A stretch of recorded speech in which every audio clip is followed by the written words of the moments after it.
Welcome to my channel English পরিচয়। আজ আমি তোমাদের জন্য নিয়ে এসেছি একটা এক্সারসাইজ, সেটা হলো how to identify noun clause. এর আগে আমি বলেছিলাম ক্লজ কাকে বলে। ক্লজ হলো একটি বড় বাক্যের একটি ছোট অংশ যার মধ্যে সাবজেক্ট এবং ফাইনাইট ভার্ব থাকে। ক্লজের তিনটে ভাগ বলেছিলাম, একটা হচ্ছে প্রিন্সিপাল ক্লজ, একটা হলো সাবঅর্ডিনেট ক্লজ, একটা কোঅর্ডিনেট ক্লজ। আবার সাবঅর্ডিনেট ক্লজ এর তিনটে ভাগ বলেছিলাম, একটা হচ্ছে নাউন ক্লজ বা নমিনাল ক্লজ, একটা হলো অ্যাডজেক্টিভ বা রিলেটিভ ক্লজ, একটা হলো অ্যাডভার্ব বা অ্যাডভার্বিয়াল ক্লজ। আজ আমাদের আলোচ্য বিষয়বস্তু হলো কি করে চিনতে পারবো নাউন ক্লজকে। আমরা জানি যে নাউন ক্লজ হলো এক ধরনের ডিপেন্ডেন্ট ক্লজ, যেটা নির্ভর করে কার উপরে? প্রিন্সিপাল ক্লজ বা প্রধান বাক্যাংশের উপরে নির্ভরশীল। তাহলে প্রধান বাক্যাংশের উপর নির্ভরশীল সেহেতু এটা নিজে নিজে অর্থ প্রকাশ করতে পারে না। এটা always dependent on the principal clause or the main clause.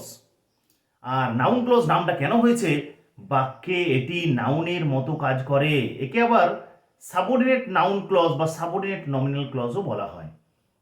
দেখি নাউন ক্লজ দিয়ে কত ধরনের বাক্য তৈরি হতে পারে বা কি করে বুঝবো এটা হচ্ছে নাউন ক্লজ। নাম্বার 1 চলে আসি। That he will be successful is certain. যে সে সফল হবে এটা হচ্ছে নিশ্চিত। তাহলে আরেকটা জিনিস বলে নিই যে এই যে সব বাক্যগুলো এখানে দেওয়া আছে 12টা বাক্য, এই প্রত্যেকটা বাক্য হচ্ছে জটিল বাক্য, কমপ্লেক্স সেন্টেন্স, যেখানে একটি প্রিন্সিপাল ক্লজ আছে, এক বা একাধিক সাবঅর্ডিনেট ক্লজ আছে। আমাকে ওই সাবঅর্ডিনেট ক্লজটা খুঁজে নিতে হবে, যে সাবঅর্ডিনেট ক্লজটা কিসের কাজ করছে? বাক্যের নাউনের কাজ করছে। দেখে নিই চলো। That he will be successful is certain. যে সে সফল হবে এটা হচ্ছে নিশ্চিত। তাহলে কোনটা নিশ্চিত, কোনটা বা কিটা নিশ্চিত? What is certain. হোয়াট দিয়ে বাংলায় প্রশ্ন করলে, কোনটি দিয়ে প্রশ্ন করলে, ইংরেজিতে হোয়াট দিয়ে প্রশ্ন করলে, বাংলায় কি দিয়ে প্রশ্ন করলে যে উত্তর আমরা পাই তাকে বলা হয় নাউন ক্লজ। তাহলে কোনটা certain? That he will be successful is certain. তাহলে এখানে দেখতে পাচ্ছি আমরা নাউন ক্লজ কি হিসেবে কাজ করলো? সাবজেক্ট হিসেবে কাজ করলো। Number 2, he knows where she lives. সে জানে কোথায় সে বাস করে। তাহলে সে কি জানে? What does he know. সে জানে কোথায় সে বাস করে। তাহলে আমি যদি বলতাম যে কোথায় সে বাস করে, তাহলে এখানে এটা তো সাধারণ বাক্য, প্রশ্নবোধক বাক্য নয়। হোয়ারের পরে কিন্তু কোনো সাহায্যকারী ক্রিয়া নেই যে এটা হচ্ছে ইন্টারোগেটিভ সেন্টেন্স। মাথায় রাখবে, হোয়ার তারপরে সাবজেক্ট তারপরে ভার্ব করেছি। এটা সাধারণ বাক্য, প্রশ্নবোধক বাক্য নয়। তাহলে এটা তো নিজে নিজে অর্থ প্রকাশ করতে পারছে না। আমি যদি শুধু বলি যে কোথায় সে বাস করে, তাহলে এটা কি অর্থ প্রকাশ করছে? না, প্রকাশ করছে না। তাহলে এটা এই হি নোজ প্রিন্সিপাল ক্লজের উপর নির্ভরশীল। আর কি দিয়ে প্রশ্ন করলে উত্তর পাচ্ছি আমরা? সে কি জানে। তাহলে এটা হচ্ছে নাউন ক্লজ। নাউন ক্লজ কি হিসেবে কাজ করছে এখানে? নাউন ক্লজ অবজেক্ট হিসেবে কাজ করছে। নেক্সট নাম্বার 3 লক্ষ্য করি আমরা। Ram was angry at what his brother said. Ram রেগে গেছে যে কোনটার প্রতি রেগে গেছে? যে তার ভাই কি বলেছে। তাহলে রাম রেগে গেছে কোনটার প্রতি? কিসে রেগে গেছে? কিসে, কোনটার প্রতি? হোয়াট হিজ ব্রাদার সেড, তার ভাই যেটা বলেছে। তাহলে এখানে নাউন ক্লজ কিসের কাজ করছে? নাউন ক্লজ এই প্রিপোজিশনটার অবজেক্ট হিসেবে কাজ করছে।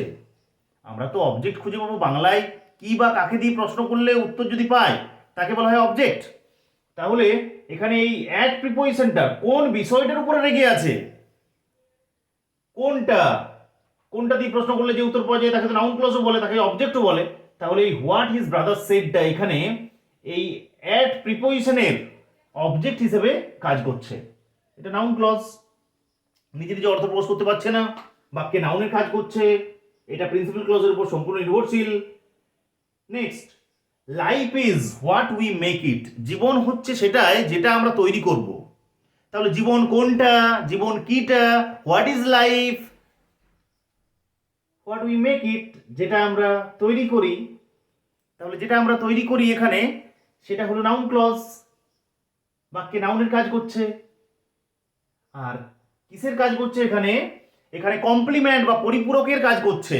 কমপ্লিমেন্ট কার পরে থাকে বলেছিলাম?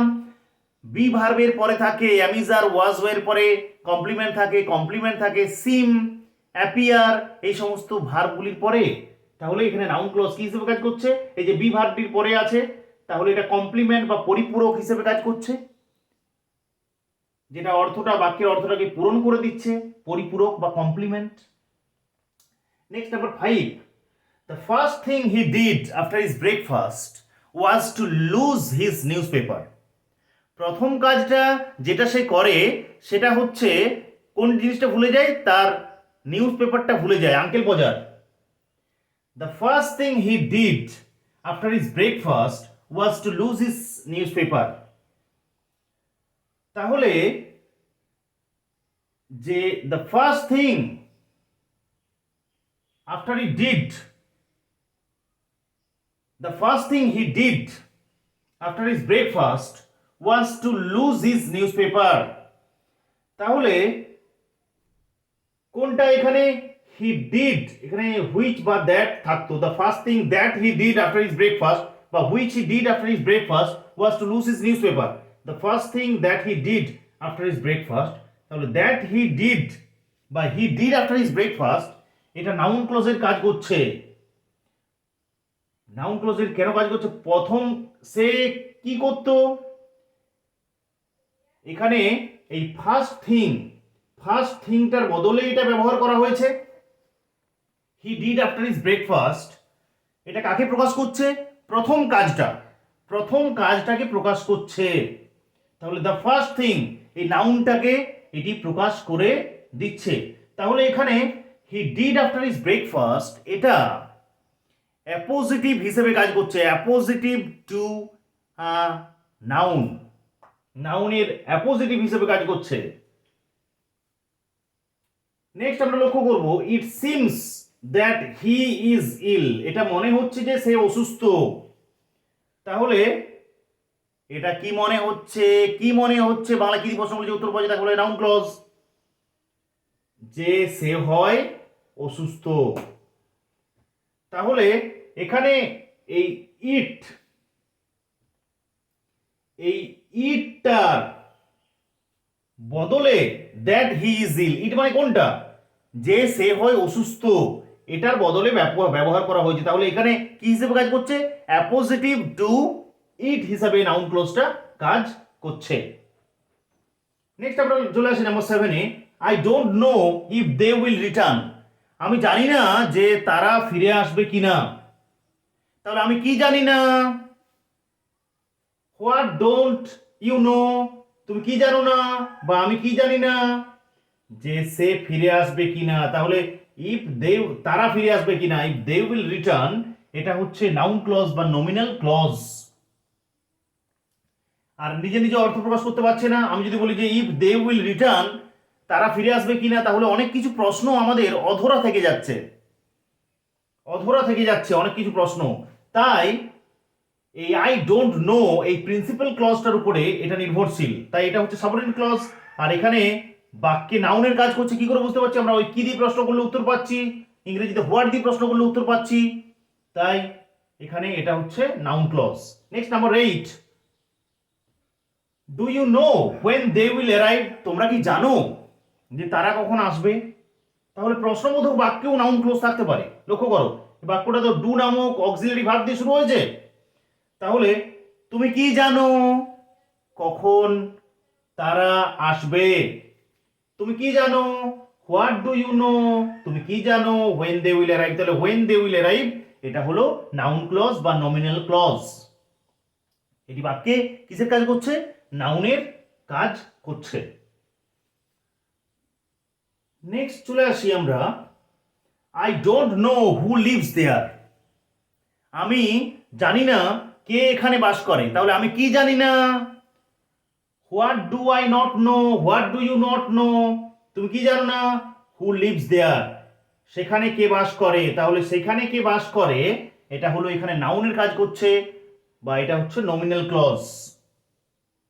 নমিনাল নাউন ক্লজ এক ধরনের সাবঅর্ডিনেট ক্লজ বলেছিলাম, যেটা প্রিন্সিপাল ক্লজের উপর নির্ভরশীল। এটা নিজে অর্থ প্রকাশ করতে পারছে না। এটা তো সাধারণ বাক্য, হু লিভস দেয়ার, এটা প্রশ্নবোধক বাক্য নয় কিন্তু এই অংশটা। Number 10, I know why he is late. আমি জানি কেন সে দেরি করেছে। তাহলে আমি কি জানি? What do I know, what do you know, কেন সে দেরি করেছে। আমি কি জানি, কি দিয়ে প্রশ্নগুলো উত্তর পাওয়া যাচ্ছে, হোয়াট দিয়ে প্রশ্নগুলো উত্তর পাওয়া যাচ্ছে। তাহলে এটা হচ্ছে নাউন ক্লজ। এটা আই নো এর উপর নির্ভরশীল, এটা নিজে নিজে অর্থ প্রকাশ করতে পারছে না, তাই এটা এক ধরনের সাবঅর্ডিনেট ক্লজ বা ডিপেন্ডেন্ট ক্লজ। কার উপর নির্ভরশীল? প্রিন্সিপাল ক্লজের উপর নির্ভরশীল। সাবঅর্ডিনেট ক্লজের কোন ভাগ? এটি হলো নাউন ক্লজ। এটি ক্লজ কেন? এটির মধ্যে সাবজেক্ট আর ফাইনাইট ভার্ব রয়েছে, ক্লজের মধ্যে সেটা থাকা দরকার। নেক্সট আমরা চলে আসি number 11, whether or not she should go camping worried me. Whether or not she should go camping worried me. Say camping করতে যাবে কি না সেটা আমাকে চিন্তায় রাখছে। তাহলে কোনটা আমাকে চিন্তায় রাখছে, কিটা আমাকে চিন্তায় রাখছে? whether or not she should go camping বা go for camping, যাই হোক আসল বাক্য তো কোনটা? যে সামথিং ওয়ারিড মি, এটা হচ্ছে প্রিন্সিপাল ক্লজ। এখানে এটা নাউন ক্লজ। কোনটা বা হোয়াট ওয়ারিড মি, কোনটা আমাকে বা কিটা আমাকে ওয়ারিড করছে, চিন্তায় ফেলছে, কিটা? তাহলে এটা হচ্ছে একটা জিনিস তো নয়, একটা জিনিস হলে নাউন হবে, কিন্তু ক্লজ হচ্ছে বাক্যের একটি অংশ যার মধ্যে সাবজেক্ট থাকবে আর ফাইনাইট ভার্ব থাকবে, এটার মধ্যে রয়েছে। আর কি দিয়ে প্রশ্নগুলো উত্তর পাওয়া যাচ্ছে? তাহলে এখানে নাউন ক্লজ সাবজেক্ট হিসেবে কাজ করলো। whether or not she should go camping worried me. Next, whoever sent us this letter, যে কেউ এই চিঠিটা পাঠানো হোক না কেন, পাঠাক না কেন, should have signed his or her name, তার ছেলেটা বা মেয়েটার নামটা সেখানে সিগনেচারটা থাকা উচিত ছিল বা তার সাইন করা, হস্তাক্ষর করা উচিত ছিল। তাহলে যে whoever sent us this letter should have signed his or her name, তাহলে whoever sent us this letter, কোনটা সাইন করা উচিত ছিল তার? কোনটা তার সাইন করা উচিত ছিল? whoever sent us this letter, যে এই চিঠিটা পাঠিয়েছে। তাহলে কি দিয়ে প্রশ্ন করলে বা কার দিয়ে প্রশ্ন করলে এখানে উত্তর পাওয়া যাচ্ছে? তাহলে এটি বাক্যে নাউনের কাজ করছে, কিন্তু এটি নাউন নয়, এটি ফ্রেজ নয়, এটি হচ্ছে ক্লজ, বাক্যের একটি অংশ যার মধ্যে সাবজেক্ট এবং ফাইনাইট ভার্ব আছে। তাহলে আমরা এখানে লক্ষ্য করলাম যে নাউন ক্লজ, আমাদের মধ্যে একটা ভ্রান্ত ধারণা আছে যে দ্যাট দিয়ে শুরু হলে বা নাউন ক্লজে দ্যাট থাকে কিংবা হোয়াট থাকে, দ্যাট থাকলেই সেটা বুঝে নিবি সেটা হচ্ছে নাউন ক্লজ, কিন্তু নয়। নাউন ক্লজ যে কোনো কিছু দিয়ে শুরু হতে পারে দ্যাট দিয়ে, শুরু হতে পারে হোয়ার দিয়ে, এই যে ক্লজটা শুরু হচ্ছে দেখো হোয়ার দিয়ে, শুরু হতে পারে হোয়াট দিয়ে, শুরু হতে পারে কোনো কিছু নাও থাকতে পারে, উজ্জ্ব থাকতে পারে, শুরু হতে পারে দ্যাট দিয়ে, শুরু হতে পারে ইফ দিয়ে, শুরু হতে পারে হোয়েন দিয়ে, শুরু হতে পারে হু দিয়ে। হু মানে রিলেটিভ ক্লজ নয় বা অ্যাডজেক্টিভ ক্লজ নয়, হোয়েন মানে অ্যাডভার্বিয়াল ক্লজ নয়, হোয়াই মানে অ্যাডভার্বিয়াল ক্লজ নয়। দেখতে হবে যে সাবঅর্ডিনেট ক্লজটা whether দিয়ে শুরু হতে পারে, whether or not দিয়ে, whoever দিয়ে শুরু হতে পারে। তাহলে দেখতে হবে যে বাক্যে সেই সাবঅর্ডিনেট ক্লজটা কিসের কাজ করছে। প্রথমে আমাকে নির্বাচন করতে হবে সাবঅর্ডিনেট ক্লজ বা নির্ভরশীল ক্লজটা, যেটি প্রিন্সিপাল ক্লজ উপর নির্ভরশীল, এবং সেই সাবঅর্ডিনেট ক্লজটা কিসের কাজ করছে। যদি নাউনের কাজ করে তাহলে নাউন ক্লজ, যদি অ্যাডজেক্টিভের কাজ করে তাহলে অ্যাডজেক্টিভ বা রিলেটিভ ক্লজ, যদি অ্যাডভার্বের কাজ করে তাহলে হচ্ছে অ্যাডভার্বিয়াল ক্লজ। তাহলে আশা রাখছি নাউন ক্লজের আইডিয়াটা তোমাদের কাছে ক্লিয়ার হয়ে গেল। যদি ভিডিওটা ভালো লেগে থাকে তাহলে অবশ্যই লাইক, শেয়ার এবং আমার চ্যানেলটিকে সাবস্ক্রাইব করতে ভুলো না। যদি কোনো অসুবিধা থেকে থাকে বা কোনো ক্লাসের প্রয়োজন হয় তাহলে অবশ্যই তোমরা কমেন্ট সেকশনে গিয়ে জানাও। Thank you for watching my video.